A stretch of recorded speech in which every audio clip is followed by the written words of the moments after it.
네, 안녕하세요. 내 책, 네 책 여덟 번째 도서로 오늘은 신의 화살이라는 책을 한번 살펴보겠습니다. 미국의 니콜라스 크리스타키스라는 의사이며 사회학자인 분인데요. 예일대와 하버드에서 공부하셨고 현재는 예일대 휴먼 네이처 연구소 소장으로 지내면서 의학, 사회학과, 또 생태 진화생물학과, 통계 데이터 과학과 생체의학공학을 학생들에게 가르치고 있다고 합니다. 2009년 타임즈에서 발표하는 가장 영향력 있는 100인에 선정되었던 분이기도 하고요. 이 책이 이제 윌북이라는 출판사에서 출판이 되었습니다. 19,800원이고요. 지금 미국에서 굉장히 영향력 있는 책으로 많이 팔리고 있습니다. 신의 화살, 영어로는 아폴로스 에로우, 그래서 아폴로의 화살로 되어 있고요. 작은 바이러스는 어떻게 우리의 모든 것을 바꿨는가, 이런 문구가 책 앞에 쓰여져 있습니다. 책은 각 주를 제외하고 대략 한 80페이지 정도, 에필로그까지 포함하면 한 480페이지 정도 되는 분량의 책입니다. 네, 요즘 이제 코로나 사태가 이제 길어지면서 많은 분들이 코로나에 관련된 책을 내고 있는데 의사이면서 또한 동시에 사회학자로서 이 코로나 사태를 아주 다층적으로 분석하였다고 평가하고 있습니다. 챕터를 좀 살펴보면 1장에서는요, 극미한 존재, 아주 작은 바이러스가 세상을 뒤덮다. 2장에서는 천적의 규한, 인류를 위협해온 바이러스와 범유행, 그래서 좀 역사적인 이 바이러스와의 싸움에 대해서 다루고 있고요. 3장은 단절, 코로나19가 세계적 상실을 이끈 방식, 그래서 제목처럼 사회적 현상에 대해서 언급하고 기술하고 있고요. 4장은 비탄, 공포, 거짓말, 감정의 전염병은 어떻게 퍼지고 왜곡되는가, 사람들의 이 반응들에 대해서 쓰고 있습니다. 5장은 우리와 타인, 확산의 두려움을 타고 온 선극기와 마녀 사냥, 이것도 역시 심리적인 요소와 사회적인 반응들을 많이 기록하고 있고요. 6장은 좀 긍정적인 이야기들입니다. 연대, 그래서 인간의 선한 본능에서 자라난 희망, 이 코로나 상황 속에서 어떻게 세계는 연대하고 있는가. 또 7장은 변화, 무엇이 변화하고 무엇이 남아 있을까. 앞으로의 이제 코로나가 우리 인류의 행동 양식을 어떻게 바꾸고 있고 앞으로 어떤 형태로 나갈 것인가, 좀 미래 예측적인 이야기들이 7장에 담겨 있습니다. 8장은 전염병의 종식, 혼돈이 지나간 자리에 인류의 길을 묻다, 이렇게 되어 있습니다.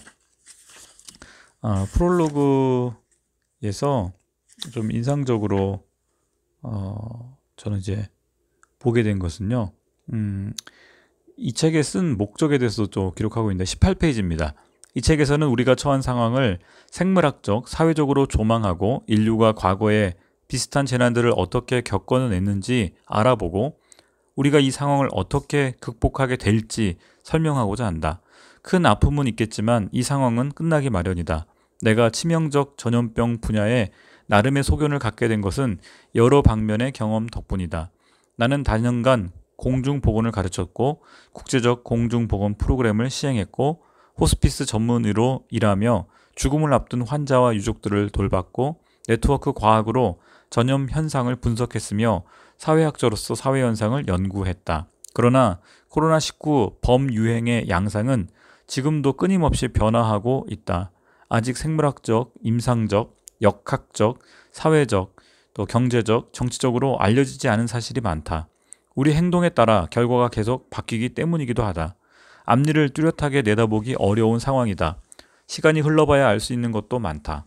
예컨대 감염자의 건강에 미친 장기적 영향, 우리의 방역 대응이 가져올 장기적 여파, 가령 신체적, 사회적 거리두기가 아이들의 정신건강과 교육에 미칠 영향, 현재 청년 세대의 경제적 전망과 같은 것이다.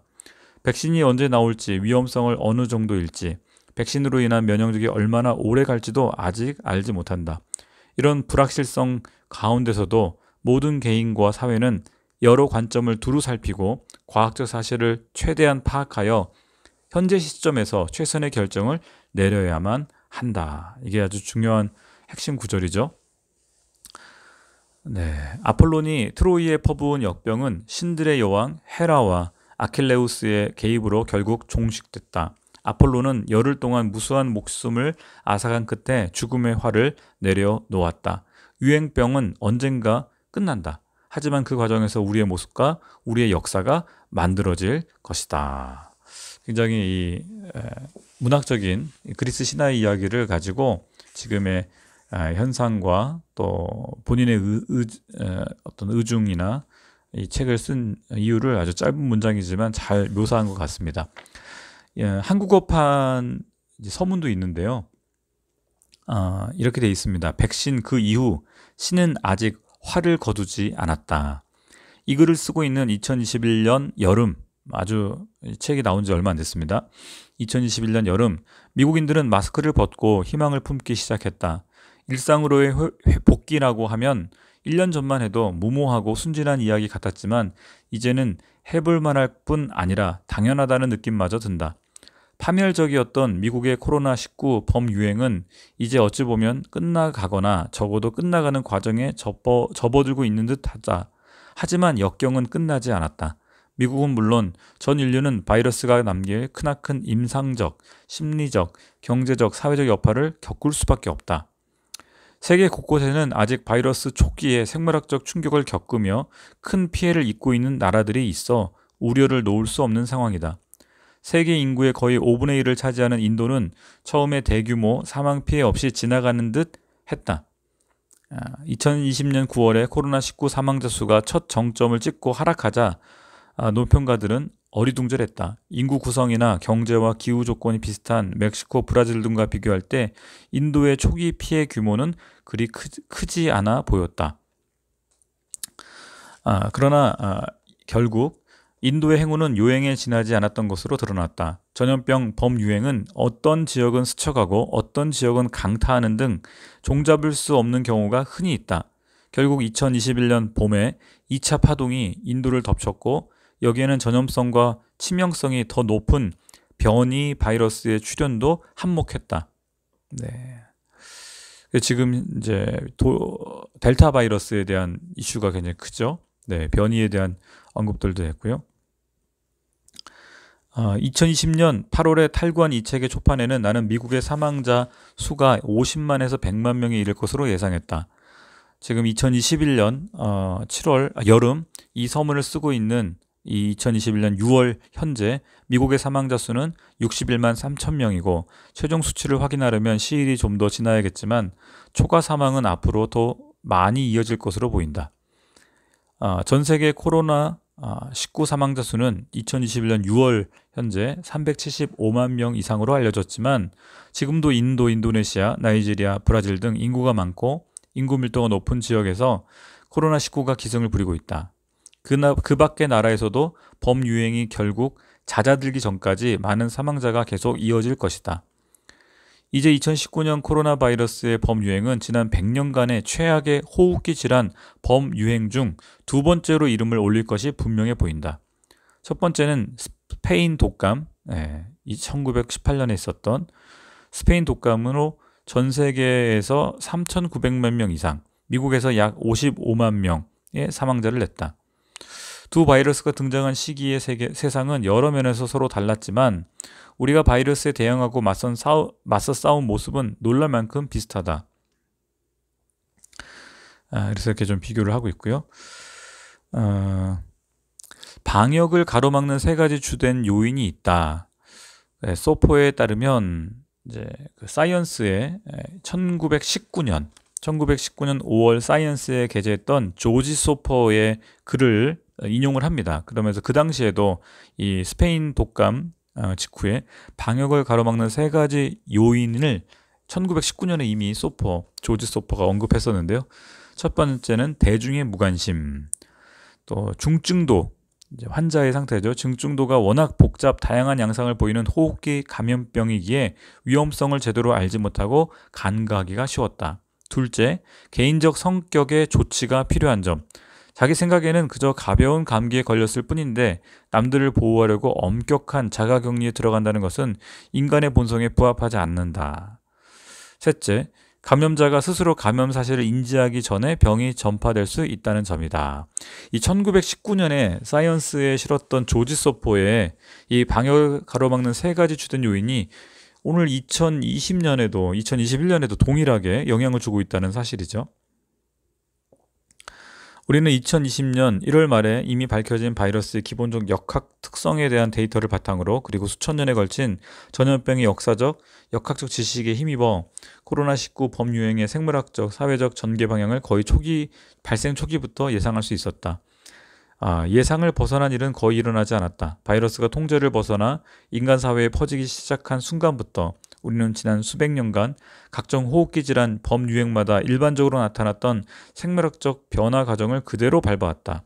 그리고 사회적 변화 과정 또한 수천 년간 인류가 여러 심각한 유행병을 겪으며 거쳐온 수순을 그대로 따라갔다. 하지만 좋은 소식은 회복 과정 또한 그러하리라는 사실이다. 이렇게 서문에 아주 많은 내용들을 요약해서 담고 있습니다. 앞부분 내용들은 이제 우리가 겪고 있는 내용들, 이미 알고 있는 내용들이 많이 있어서 조금 지나가 보기로 하고요. 책의 뒷부분에 보면 이제 변화와 앞으로의 전염병의 종식에 대한 이제 예상들을 좀 적어 놓으셨더라고요. 그래서 뒷부분을 좀 살펴보도록 하겠습니다. 책의 396페이지인데요. 저자는 이렇게 기록합니다. 2024년 무렵, 지금 2021년이니까 앞으로 3년까지 더 내다보는 거죠. 2024년 무렵 범유행 과도기가 끝나고 나서도 여전히 일상과 사회, 기술과 경제에는 코로나19와 우리의 방역 대응으로 인한 여파가 남아 있을 것이다. 아마 소비는 맹렬한 기세로 회복될 것으로 보인다. 전염병으로 궁핍하던 시기가 지나간 후엔 보통 더없이 활발한 소비의 시기가 뒤따랐다. 경제학자들도 이걸 동일하게 또 예상하고 있습니다. 397페이지 1918년 범유행 이후에 찾아온 광란의 1920년대를 생각해보면 이번에도 범유행 진행기와 과도기에는 종교적으로 헌신하는 거죠. 종교적으로. 또 자기 성찰의 분위기가 일어나다가도 포스트 범유행기에는 위험 감수, 무절제, 향락의 경향이 팽배해질 수 있다. 도시 생활의 매력이 다시 확연해질 것이다. 사람들은 스포츠 경기, 콘서트, 정치 집회 등 큰 규모로 어울릴 기회를 열렬히 찾아 나설 것이다. 그리고 심각한 유행병이 지나간 후에는 목적 의식뿐 아니라 새로운 발상도 샘솟는 경향이 있다. 1920년대에는 라디오, 재즈, 흑인 예술, 문학, 여성 참정권이 널리 확대되고 성행했다. 이번 범유행이 지나간 후에도 기술과 예술, 더 나아가 사회 분야의 여러 혁신이 일어나리라 예상할 수 있다. 예를 들면 재택근무의 일상화로 인한 파급 효과가 있을 것이다. 코로나19는 경제에도 상당히 큰 여파를 남길 것으로 예상된다. 중기적으로 세계화, 이민자, 도시생활에 대한 반발이 일어날 수 있음을 이미 살펴봤지만 그에 따라 변화가 2024년 이후까지 지속될 가능성은 크지 않아 보인다. 그러니까 세계화, 이민자, 도시생활에 대한 반발은 어느 정도 또 다시 축소될 것으로 예측을 하셨더라고요. 이제 401페이지에 보면 앞으로 미국이 다른 나라에 비해 얼마나 빨리 회복하느냐에 따라 미국의 국제적 위상이 좌우될 수 있을 것으로 보인다. 이미 미국 지도자들이 1차 파동 대응에 실패하면서 대외적 위상 하락의 기미는 확연해졌다. 그래서 런던의 언론인 톰 맥테이그는요, 여러 이야기를 합니다. 지금 미국은 더없이 굴욕적인 순간을 겪고 있다는 느낌을 지우기 어렵다. 우리는 미국이 만들어 놓은 세상에 사는 시민으로서 미국을 혐오하거나 숭상하거나 두려워하는 목소리는 익숙하다. 하지만 미국을 불쌍해한다? 그건 새로운 감정이다. 한마디로 지금 미국 사람 불쌍하다라는 그런 감정이 지난 코로나 사태 동안에 우리 감정 속에 나타났던 거죠. 또 미국의 경제력 상실과 지도력 부재라는 공백을 틈타 중국의 영향력을 확대할 공산도 크다. 특히 개발도상국들 사이에서 영향력을 키울 가능성이 큰데 많은 개발도상국이 바이러스 대처에 도움이 절실히 필요한 상황이지만 미국의 세계적 범유행 대응은 예전 수준에 못 미쳤다. 또한 우수한 백신이나 효과적인 치료제를 개발하는 나라에도 상당한 권력 지분이 흘러 들어갈 것으로 보인다. 뭐 이미 보고 있습니다. 우리가 세계 역학 관계의 변화, 네, 보고 있죠. 미국의 지위가 하락한다면 미국 어린 세대의 미래가 불투명해지기도 하면서 역설적으로 오히려 활짝 열릴 수도 있다. 자신이 세계 공동체의 일원이자 세계 공동체에 의존하고 있다는 인식이 높아질 것이기 때문이다. 그동안에는 이제 자기중심성에 빠져 있었는데 미국이 이제 세계를 인식하기 시작했고, 세계의 일원이구나라는 생각이 회복될 거라는 거죠. 지금 트럼프주의에서 이제 바이든 시대로 넘어가면서 이런 현상들을 우리가 보고 있죠. 405페이지에서는 이런 이야기를 합니다. 범유행이 닥쳤을 때 나는 지난 20년간 우리 삶의 지성적 측면이 취약해진 결과가 바이러스 통제에 걸림돌이 되리라는 걱정이 들었다. 사람들은 정치적으로 고착화되고 지리적으로 격리되어 생활하다 보니 자신과 반대되는 생각에 마음을 점점 닫고 있다. 이 같은 태도는 기후변화에서 대량 구금 정책에 이르기까지 다양한 사회 문제에 대응하는 데 걸림돌이 되고 있다. 이런 지성적 퇴보 현상에 그 밖에 몇 가지 문제가 겹치면서 범유행 대응이 만만치 않을지도 모른다는 우려가 들었다. 첫째, 과학을 깎아내리는 태도가 확산되고 있다.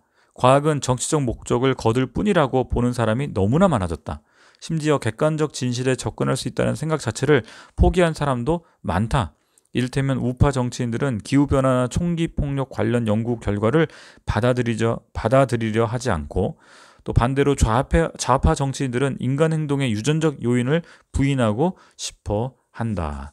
그래서 확증 편향이라는 단어가 있는데요. 자기가 듣고 싶은 이야기들만 계속 듣는 거죠. 특별히 최근에 이 코로나 사태나 여러 가지 정치적 사건 속에서 유튜브나 이런 이제 선택적으로 정보를 취하기 때문에 사람들이 어떤 반대 의견에 대해서 전혀 귀 기울이지 않고 이 객관적이거나 균형적인 사고보다는 한쪽에 치우친 사고를 하는 경향. 그래서 저자는 이거를 지성적 퇴보 현상이라고까지 표현하고 있습니다. 저도 이 부분에 대해서 많이 공감이 되고 있고요. 우리가 항상 내가 알고 있고 내가 옳다고 생각하는 것과 또 반대 의견에 대해서 들어보고 두 가지를 비교하는 약간 해겔의 정반합의 이런 논리적 사고를 할 필요가 있다라고 생각이 듭니다. 409페이지를 보면 공적 담론에서 뉘앙스 이해력이 사라졌다는 문제가 있다. 모든 문제와 정책을 흑 아니면 백으로, 흑백 논리로 제시하고 또 그렇게 판단한다. 미묘한 차이와 복잡성을 좀처럼 받아들이지 못한다. 그러니 과학자들이 이 범유행이 앞으로 정확히 어떻게 될지는 모르지만 선택할 수 있는 몇 가지 방안이 있고 각각 성공 확률은 어떠하니 그에 따라 행동해야 된다는 이야기를 전하기가 쉽지 않다. 사람들이 이제 복잡한 생각하기 싫어합니다. 굉장히 이제 단순해지고 이 코로나 사태를 통해서 그게 확연히 드러났죠. 그래서 흑백 논리로 나가고, 근데 사실은 상황은 우리가 살고 있는 이 세상은 복잡계거든요. 상당히 복잡합니다. 변수가 너무 많죠. 특히 코로나 상황 속에서. 그래서 어떤 과학자들이 말할 때 자신 있게 말할 수가 없는 거죠. 데이터를 기반으로 말해도 복잡한 변수가 너무 많기 때문에 이렇게 될 수 있다, 저렇게 될 수 있다 할 때 사람들이 그것을 인정하기보다는 권위가 없는 것으로 그걸 이제 이렇게 폄하해버리는 현상들이 벌어지고 있는 거죠. 맹목적으로 신뢰할 이유도 없지만 무턱대고 겁먹을 이유도 없다.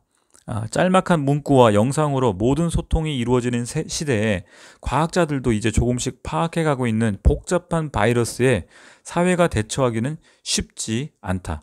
게다가 전염병을 늘 그렇듯 기하급수적으로 확산되며 정책 결정자들을 당황하게 했으니 결과적으로 대중의 반응은 늘 한 발 늦곤 했다. 물론 복잡하고 불확실하고 위험한 시기에는 단순하고 확실한 것에 대한 갈망이 커지기 마련이니 정치인과 장사꾼들의 거짓말과 거짓 약속이 횡행할 여지가 커진다. 우리가 이런 형상들을 많이 겪었죠. 네, 이제 8장의 전염병의 종식에 보면 419페이지입니다. 세계화, 집단 이주, 신속한 항공망, 끝없는 인구 증가, 그리고 거대하고 조밀한 대도시의 인구 집중 경향도 치명적인 감염병이 사라질 수 없는 이유다. 신종 질병의 발생은 인간과 동물의 접촉 양태가 바뀐 것에도 기인한다. 2008년에 발표된 보고서는 인류가 40년 전 품었던 희망을 무색하게 한다. 1940년에서 2004년 사이에 새로 출현한 감염병은 335종이고 감염병은 세계인의 건강을 점점 더 크게 위협하고 있는 것으로 나타났다. 오늘날 인간 사회의 모든 전염병은 그 기원이 야생동물이라는 사실을 짚고 넘어갈 만하다. 네, 천연두, 결핵, 홍역 등 인간의 주요 전염병은 대부분 1만 년 전부터 인간이 키우던 동물들에서 유래했다. 그래서 우리가 이번에도 이제 박쥐 이런 기원들이 있죠. 그래서 427페이지 또 보겠습니다. 아주 단순하게 생각할 때 범유행이 일종의 종식을 맞는 시나리오 하나는 비약물적 개입 조치 시행으로 병의 전파가 가로막히는 것이다. 신규 확자를 0에 가깝게 찍어 누르는 것이다. 중국과 뉴질랜드가 그 예다. 하지만 이는 진정한 의미에서 전염병이 종식된 상태는 아니다. 바이러스는 여전히 존재하고 사람들이 일상적 활동을 재개하는 순간 다시 나타나기 마련이므로 일종의 착시 현상이라 볼 수 있다. 2020년 여름 미국의 재발 사태가 그 예이다. 우리 한국도 지금 4차 유행 겪고 있죠. 이렇게 사회적 거리두기 하고 통제했지만 그게 일시적 그 현상이라는 거죠. 착시 현상이라고까지 표현합니다. 코로나19는 막강했던 첫 등장을 뒤로하고 결국에는 풍토병으로 자리 잡을 것이다. 작지만 일정한 규모로 꾸준히 인간 사회를 돌게 될 것이다. 이는 곧 두 번째 종식 시나리오, 즉 앞서 살펴봤던 집단 면역이다. 바이러스는 여전히 돌고 있는데 확산이 대단히 어려운 상태. 어떤 감염병에 대해 인구 집단 내에 백신 접종이 잘 되어 있는 경우처럼 면역이 없는 사람들 사이에 이따금 소규모로 발병이 일어날 것이다. 결국은 이제 코로나19와 함께 사는 포스트 코로나 시대가 아니라 위드 코로나 시대를 우리가 살아내야 되는 것이죠. 이분은 이제 2022년 무렵이면 우리는 자연적으로든 예방접종을 통해서든 그 상태에 도달할 것으로 이분은 봅니다. 물론 안전하고 효과적인 백신을 신속하게 개발하고 보급한다면 더 적은 사망자를 내고 집단 면역에 도달할 수도 있다. 최종적으로는 인구의 60에서 67%, 미국의 경우 약 2억 명이 감염되리라는 추산이 가능하다. 또 440페이지를 보면은요, 감염병이라는 문제는 사회적 측면과 생물학적 측면이 늘 서로 연관된다는 사실을 잘 보여준다. 기나긴 세월이 흐르고 나면 인류는 감염병과 불편한 유전적 휴전에 이른다. 이제 집단 면역 상태를 이제 유전적 휴전이라는 표현으로 말하고 있습니다. 정리하자면 앞으로 우리가 집단 면역에 이르거나 병원체가 진화해 치명성이 약해지거나 아주 오랜 세월이 흐른 후에 인류가 진화해 저항력을 갖게 될 것이다. 이상이 생물학적 종식 시나리오다. 하지만 범유행은 인간의 관념과 행동이 몰아가는 사회적 현상이기도 하므로 사회적 종식 또한 존재한다. 그 종식 시점은 공포와 불안과 사회 경제적 혼란이 가라앉거나 어쩔 수 없는 현실로 받아들이는 순간이다. 우리가 이제 백신이나 치료제는 생물학적 종식을 향해서 가는 거지만 이제 사회적 종식은 이걸 그냥 순응하는 거라고 말합니다. 어쩔 수 없이 받아들이는 거죠. 이 코로나 상황을. 그래서 코로나가 없어지기보다는 함께 살아가야 되는 세상을 이분도 이야기하고 있습니다. 441페이지인데요. 범유행을 단지 생물학적 요인에 따른 현상으로만 바라본다면 병을 예방하거나 저지하기 위해 우리가 할 수 있는 일이 아무것도 없다는 착각에 빠지기 쉽다. 하지만 범유행을 사회적 현상으로도 바라본다면 인간의 주체적 행위가 하는 역할을 더 뚜렷이 인식할 수 있다.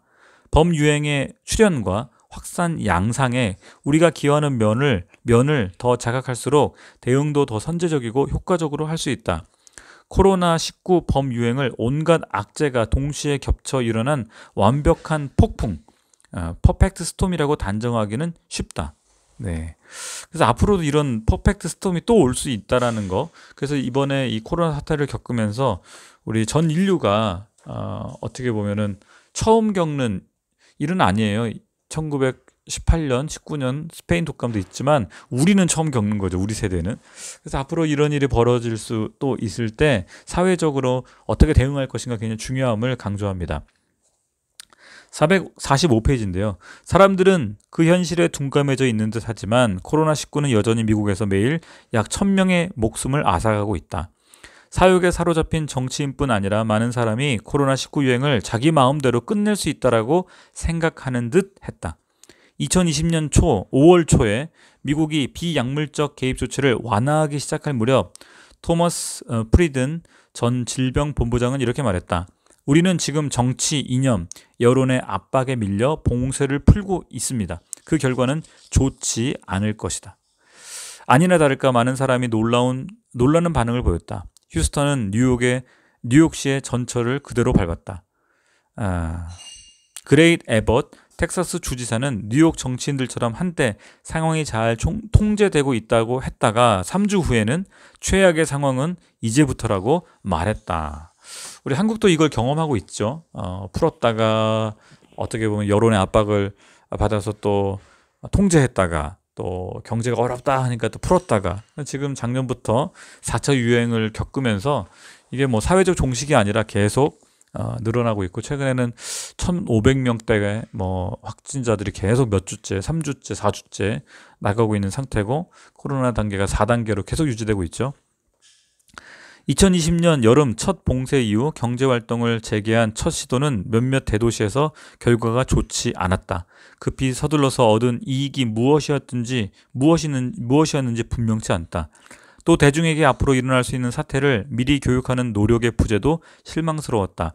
과학적 이해도, 뉘앙스 이해력, 정직한 지도자의 부재로 미국은 엄청난 피해를 봤다. 한마디로 뭐 트럼프 때문에 엄청난 피해를 봤다라는 걸 얘기하고 있죠. 2020년 여름에 걸쳐 범유행 대응 의지가 시들해진 이유 또한 또 하나는 중증 환자나 사망자가 여전히 주로 눈에 띄지 않는 곳에서 발생하고 있다는 점이다. 바이러스의 참상을 직접 목격한 사람은 소수에 지나지 않았다. 사람들은 자기 집에 머물렀고 사망자의 가족이 아니면 사망 사건을 접하기 어려웠으므로 코로나19의 위험성이 잘 드러나지 않았다. 그러나 범유행이 2020년 말과 2021년으로 계속 이어지면서 사망자는 계속 늘 테니 아는 사람 중에 사망자가 발생하여 피해를 직접 체험하는 사람이 많아지면서 사람들의 태도는 바뀔 것이다. 미국이 범유행 진행기에 평상시와 조금이라도 비슷한 일상으로 돌아갈 수 있으려면 마스크 착용이 훨씬 더 보편화되어야 한다. 그리고 검사도 훨씬 더 보편화되어야 한다. 한국은 이런 측면에서는 마스크 착용이나 검사가 아주 잘 되고 있고 상대적으로 미국에 비해서 이런 면에서는 시민의 참여 의식 높았던 거, 또 정부가 이런 걸 적극적으로 대응했던 것은 긍정적으로 평가할 필요가 있는 것 같습니다. 447페이지인데요. 미국 대부분 주에서는 바이러스가 워낙 만연하여 접촉자 추적은 효과를 보기 어려웠다. 다만 그 밖의 디지털 도구로 자발적 자가 격리를 유도할 수는 있었다. 그리고 집합 금지를 통한 사회적 교류 감소 조치도 두어 해, 그러니까 2, 3년 더 시행해야 할 것이 확실하다. 안전하고 효과적인 백신이 나온다면 신속한 보급과 광범위한 접종이 이루어져야 하며 그렇게 하려면 대중교육 캠페인을 대대적으로 실시해야 한다. 미국의 경우 남아 돈다고 하죠. 백신이. 그럼에도 불구하고 이 거부 현상. 그래서 여기 책에서 또 언급합니다. 백신에 대한 무지와 백신 거부에 대해서는 강력히 맞서 싸워야 한다. 이 문제는 굉장히 복잡한 게 꼭 백신 반대론자들만 거부 의사를 보이는 게 아니라는 점이다. 이례적으로 빠른 백신 개발 속도에 대한 우려, 부작용에 대한 우려죠. 한마디로. 그리고 코로나19 대처가 전반적으로 미숙했던 정부에 대한 불신이 이유가 되고 있다. 정부에 대한 불신이 결국 백신 거부에 대한 것으로 연결되고 있다는 거죠. 그런가 하면 부작용이 없는지 일단 관망하려는 사람도 있을 것이다. 특히 이제 기저질환이 있는 분들이나 이런 분들은 그렇죠. 백신에 대한 아직 검증 절차가 필요하다라는 관망하고 있는 분들도 상당히 많습니다. 역사학자 앨런 브랜트는 이렇게 말했다. 이른바 종식에 대한 여러 질문의 답을 결정하는 것은 의학적, 공중보건적 데이터가 아니라 사회 정치적 과정이다. 나도 긴 세월 미국인들의 반응에서 확인했던 사실이다. 집단 총격 사건, 자동차 사고 사망, 자살률 증가, 약물 과용 등 그런 면에 얘는 숱하게 많았다. 사람들은 불안감과 논평을 한참 쏟아낸 후 결국 이전 같으면 용납하기 어려웠을 문제거리를 묵묵히 받아들이는 듯 했다. 그 반대의 경우도 일어난다. 어찌 보면 코로나19에 대한 우리의 반응은 정신의학자 엘리자베스 퀼블러 로스가 말한 죽음에 대처하는 5단계로 해석할 수 있을지도 모른다. 미국인들은 처음 이거 현상을 부인하는 거죠. 그 다음에는 분노하고, 두 번째 단계에서는 그러다가 타협하고, 그리고 네 번째는 우울의 단계로 넘어가고, 마지막에는 수용할 것이다. 우리가 암 환자들이 암에 걸렸을 때 반응과 비슷합니다. 처음에는 암에 걸린 걸 부인하고, 나중에 왜 내가 걸렸나 분노하고, 그러다가 어떻게든 방법을 찾으려고 타협하다가 잘 치료가 안 됐을 게 절망이나 우울로 빠졌다가 나중에는 현실을 받아들인 거죠. 수용하는. 그래서 아마 코로나 이 범유행도 우리 사회적으로, 전 인류적으로 이런 5가지 현상을 사회적으로 겪게 될 것이라고 말하고 있습니다. 470페이지인데요. 백신만으로는 코로나19처럼 치명적인 범유행을 즉시 진정시킬 수 없다. 극심한 유행병은 한 가지 개인만으로 제동을 걸 수 없는데 앞서 살펴봤듯이 백신도 불완전하기 때문이다. 코로나19 방역은 적어도 당분간은 다면적 접근이 계속 필요하다. 이 저자의 핵심 주장이기도 합니다. 코로나19 방역은 백신뿐만 아니라 사회적인 거리두기, 또 마스크 쓰기, 손 씻기, 또 사회적 합의, 이런 다면적 접근이 필요하다. 개인, 직장, 국가 차원에서의 유행병이 다각적으로 대응해야 할 필요성을 이해하려면 스위스 치즈 모델 개념이 유용하다. 한마디로 그죠. 스위스 치즈 구멍이 여러 개 뚫려 있잖아요. 스위스 치즈를 이렇게 겹겹이 잘랐을 때 그 구멍들을 그렇죠. 이렇게 서로 교차하면 막아낼 수 있다라는 거죠. 그래서 한마디로 말하면 하나하나의 방어막, 예컨대 마스크, 진단검사, 신체적 거리두기, 집합금지, 휴교, 영업 중단 등이 백신과 함께 바이러스에 타격을 줄 수 있는 치즈를 여러 개 만들어서 구멍을 막아내는, 그렇게 해야 된다라고 저자는 주장하고 있습니다. 네, 그래서 이 책의 내용이 우리에게 그렇게 새롭지는 않습니다. 우리가 이미 많이 뉴스에서 각각 접했던 부분들인데, 이제 의사로서 또 공중보건 전문의로서 또 사회학자로서 이분이 참 객관적인 지표들을 많이 제시하고 있고, 또 앞으로 예측도 비교적 객관적으로 보여주고 있다라고 생각을 하고 있고, 지금 우리가 겪고 있는 사회 현상을 잘 분석하고 있다고 해서 많은 사람들이 이 책에 대해서 격찬하고 있습니다. 그래서 코로나 이후에 대해서 어떻게 갈 것인가, 사회적 합의가 필요한 부분, 특별히 이분은 이제 2022년 정도면 어느 정도 막아내겠지만 이 여파는 2024년까지도 사회적인 트라우마처럼 남게 될 것이라고 예측하고 있습니다. 네, 코로나 시대 참 어려운 시대를 겪고 있고, 이분의 표현대로라면 신은 아직 그 신의 화살을 거두지 않았다라는 이 문장이 참 많이 와닿고요. 아직 우리는 코로나 시대를 살고 있습니다. 싸워야 하고요, 견뎌내고요, 살아남아야 합니다. 여러분, 정말 이 코로나 시대에 우리가 각자 사회적 거리 두기 하고 있지만, 지식으로 또 독서로 다른 사람과 연대해서 이 시기를 우리가 무지의 시대가 아니라 또 지성의 시대로, 또 연대의 힘으로 이겨나갈 수 있기를 간절히 바랍니다. 감사합니다.